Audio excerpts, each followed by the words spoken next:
Hey guys, this is Chris, strat-o-matic Delaware, bringing to you our strat-o-matic Baseball Advanced and SADv tutorial series. And in this video we will be going over some offensive strategies, bunting, both sacrifice and squeeze, and hit and run. Now, you're probably very familiar with sacrifice, squeeze, hit and run on the basic strategy chart. They're also on the back of that chart, the advanced strategy chart, and we will be going over this first. And then there is a similar group of charts on the blue SADv charts. We'll go over that after we go over advanced. So let's go ahead and get to it. Rules 18 and 19 on pages 7 and 8 of your rule book. We'll do advanced first. 18.1. These bunts may not be used when there are 2 outs. The sacrifice may not be used when there's a runner on third. That's only squeeze.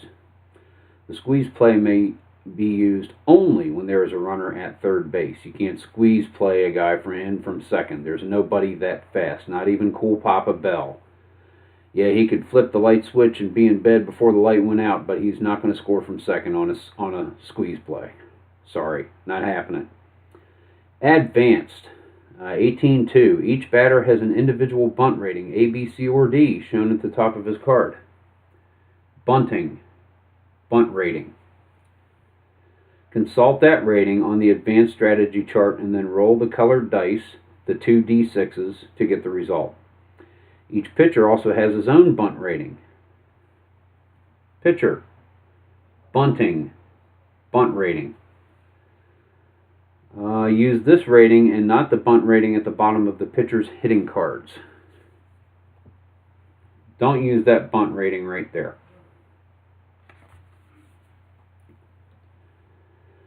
If the defense is playing the infield in, then the bunter's rating is reduced by 1 grade. Example, Rafael Belliard is a C bunter. If the infield is in, you're going to look at the D column. You reduce the bunting rating by 1 grade.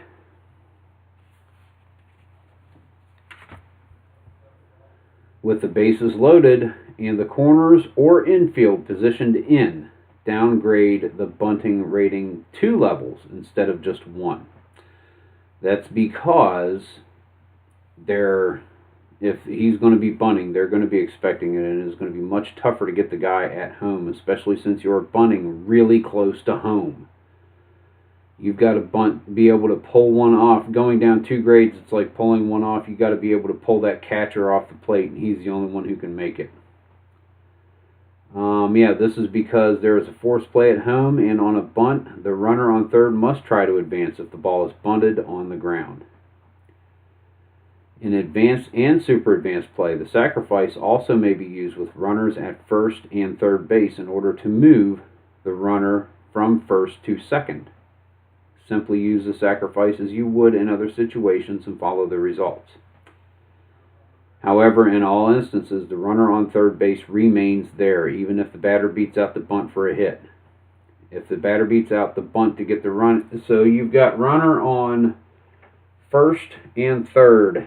You've got the guy bunting. He can bunt to advance the man to second base. Even if he beats it out the bunt for a hit, guy on third stays there. No matter what. That is sacrifice and squeeze on advance. And hit and run advance. Rule 19, page 8. The hit and run may not be used with a runner on third base. You can do it any time, any other situation, but if there's a runner on third, you may not do the hit and run. Strat-o-matic rule. If you want to do it, play the game however you want. But if you're playing with other people, make sure that you're playing with the rules that are in the rule book, and that is a rule in the rule book. The hit and run may not be used with a runner on third. Each batter has an individual hit and run rating, B, C, or D, shown at the top of his card. Hit and run rating. Consult that rating on the advanced strategy chart and then roll the colored dice to get the result. He's a hit and run D. Hit and run. Let's move it so you can see all of the D's. Roll the 2d6s. 7, 8. D. Batter misses pitch. Roll 20-sided die for steal results for the lead runner.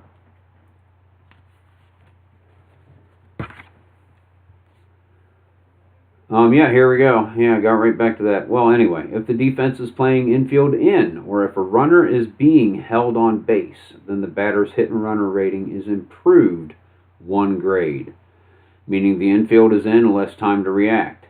Meaning if a runner is being held, less fielders to get to the ball. So instead of a D, Rafael Belliard would have been with either infield in or a runner being held, he would be looking in the C column to find his result. So you improve 1 grade, infield in or base runner being held. The batter's B hit, okay, an example, the batter's B hit and run rating becomes an A.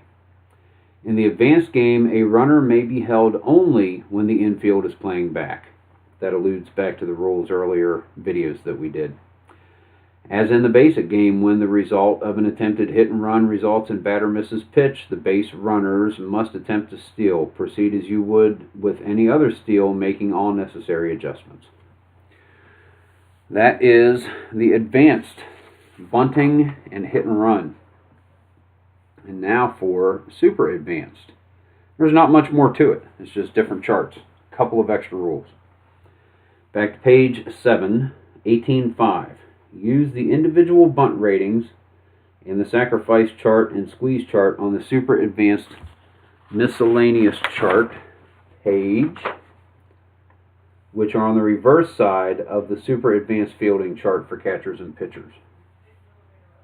So that is your hit and run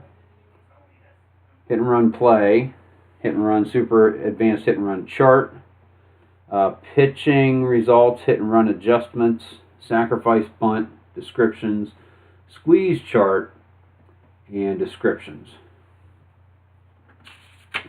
So you know where everything is on the chart.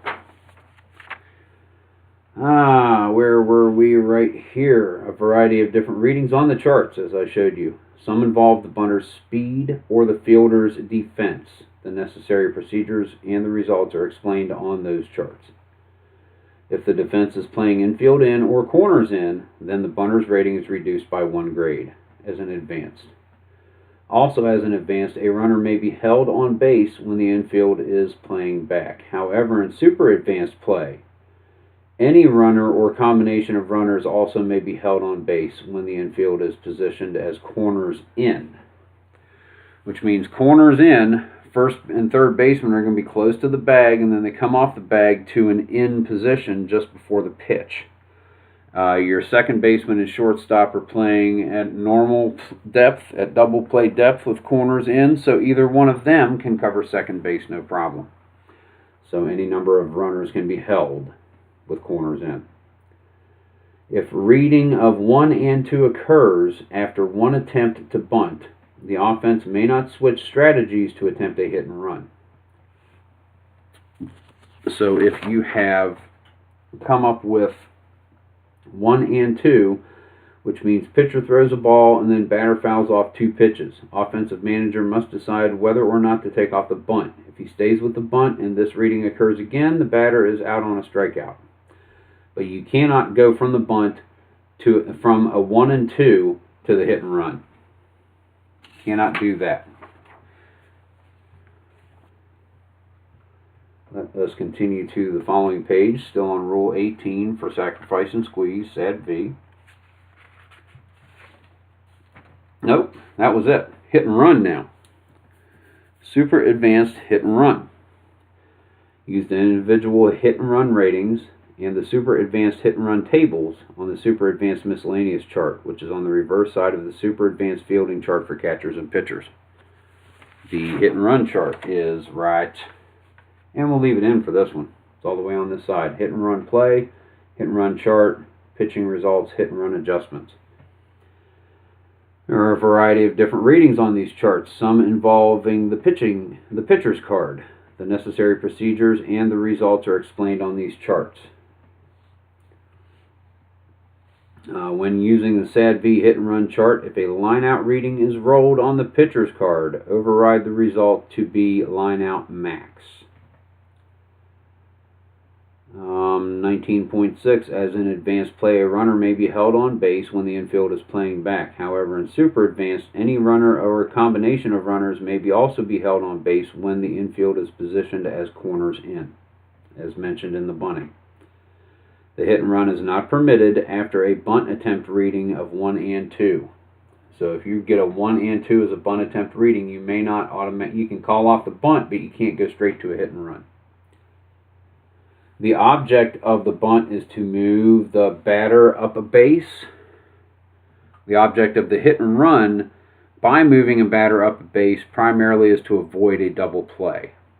So if it is in your mind to avoid the double play, you can't just flip-flop one to the other. 19.8, when using a supplementary stealing system and the result of the hit and run is batter misses pitch, roll to determine whether the lead base runner achieved his good lead only if the base runner had not already attempted to do so before the hit and run was employed. He does not get a second attempt at a good lead. Even if the lead runner does not achieve a good lead, he must attempt to steal. If this turns out to be men at first and second base attempting a double steal, the catcher's throw is for the lead runner, the runner at second going to third. What is next? Will we continue? We just might continue here. If it's not that long, because this has been a short video, we will continue. Rule 20, defensive strategy, infield back, infield in, and corners in. The normal infield position is infield back, but there are times when it is important to reduce a batter's bunting ability and to cut down the chance of a runner scoring from third on a ground ball. Then the team in the field will want to bring the infield in, or in super advanced, bring the corners in. With the corners in, the team in the field cuts down on the batting team's ability to score the runner from third on a ground ball, but also slightly diminishes its own ability to turn a double play. Meanwhile, the batter's ability to hit safely increases with the corners in. Explaining stuff. Advanced rules. Use rules 9.11 through 9.14 from the basic game with these additions. With the infield in, reduce the batter's bunting rating by 1 grade. Example, an A bunter becomes a B bunter. In anticipation of a sacrifice bunt, the defensive team may bring the infield in at any time. Super advanced.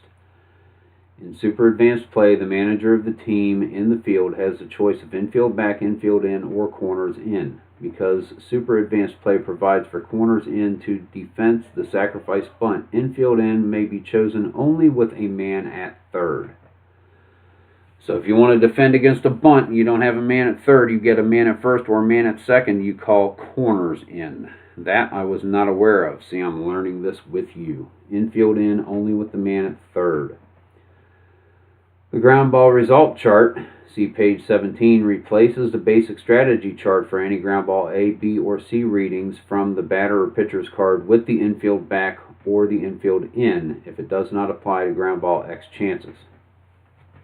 That chart being this chart.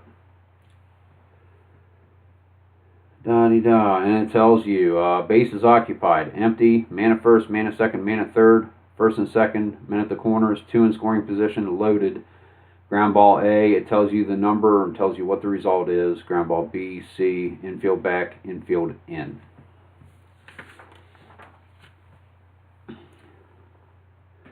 With a runner on third base, always consider the pitcher to be playing in on a ground ball pitcher A, B, or C from the batter's or pitcher's card. So if there is a runner on third, always consider the pitcher to be playing in. Always the pitcher is in if there's a runner on third and a ground ball results. On a ground ball pitcher X or catcher X, the pitcher and the catcher are considered to be playing normal when the rest of the infield is playing normal. and they're considered to be in when the rest of the infield is in. So on X results, they are playing wherever the infield is playing. If the infield is normal, pitcher and catcher are normal. If they're in, pitcher and catcher are in. When the defensive manager is playing corners in, the pitcher and catcher are considered to be playing in when there is a runner on third base only, or when there are runners on second and third base only. Otherwise, the pitcher and catcher are to be playing back. So, defense normal, corners in, no runner on third, ground ball, pitcher X or catcher X, the pitcher and the catcher are playing normal. Corners in, man on third, infield in, or a runner on third, ground ball A, B, or C, the pitcher is in. Catcher is in the other circumstances I mentioned earlier. 20.6, with infield in, convert any batter's card ground ball followed by a plus sign.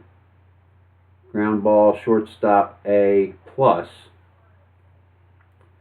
Convert it to read single, 2 asterisks. All other runners advance 2 bases. With infield in, convert any super advanced X chart result followed by a pound sign, such as these right here.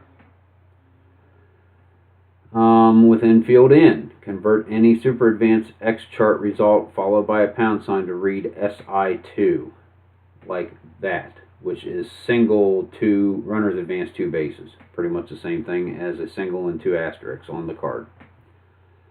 The manager of the defensive team may position his infield or as corners in until there are 2 outs, whenever a runner is on any base. Corners in preserves some double play possibilities while limiting the batter's advantage of hitting safely more often through the drawn-in infield. With corners in, use these rules. With corners in, do not award a single 2 stars or the ground ball followed by a plus. For a ground ball followed by a plus, treat the play as if the plus did not appear. So that means you're going to, with corners in, that ground ball SSA is a ground ball A to the shortstop. On a ground ball hit to the first baseman or third baseman, corners in, they're playing in. Follow the rules for infield in, including changing X chart results followed by a pound sign to SI2. On ground ball to the second baseman or shortstop, infield in, or corners in, they're back. Follow the rules for infield back. Rules 20.5 and 20.51 also apply regarding the location of the pitcher and the catcher being in or otherwise. That also applies for corners in. Rule 20.8 for ground ball X results refer to the super advanced fielding chart under each table for G1, G2, and G3 results. There are guidelines for each base running situation with infield normal, back, and infield in. So, ground ball 2, bases, infield normal, infield in. Ground ball 3, infield normal, infield in. Ground ball 1, infield normal, infield in. Bases are empty. First, second, third, first and second, corners, 2 in scoring position, loaded. So that is accounted for on the fielding charts. Following page, still continuing the SADv defensive strategy. Not much more of it. Actually, only one more we're going to do. That is the end of that one. So we're going to cover one more rule, 21.0, bringing the outfield in. Then we get to base stealing. Okay, bringing the outfield in. This is an option for super advanced play only. This strategy is used only when the potential winning run is on third base with fewer than 2 outs, and the game can end on a sacrifice fly. So we'll do that again. The strategy is used only when the potential winning run is on third base with fewer than 2 outs, meaning 0 or 1 outs. So if there's 0 or 1 outs, man is on third, and the game can end on a sacrifice fly, scoring him, then your outfielders can be brought to play in. Only when there's a man on third, only when there's 0 or 1 outs, and only when a sacrifice fly can end the game. If the defensive manager positions the outfield in, make these adjustments.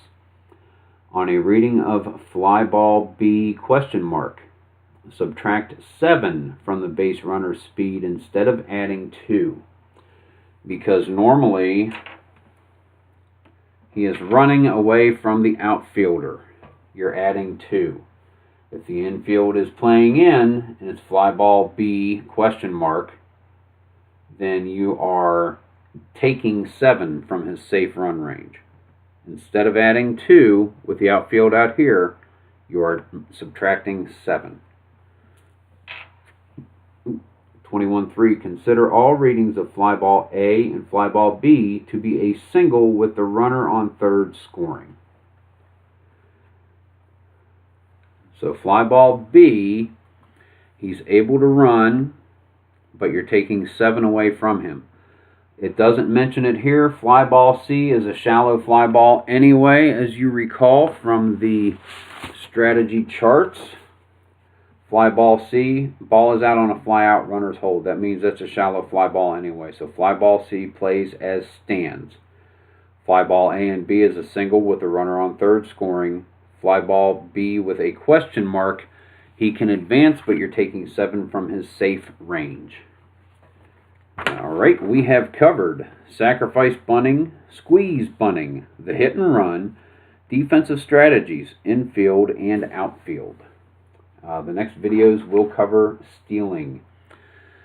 So again, this is Chris, strat-o-matic Delaware. If you like the videos, please give it the thumbs up, share it with your friends. If you haven't already, subscribe to this channel. And if you have not gotten this game already, I recommend going to strat-o-matic.com, the company that made this game, and purchase it and enjoy the fun that is strat-o-matic and that sound on your tabletop. Guys, this is Chris, strat-o-matic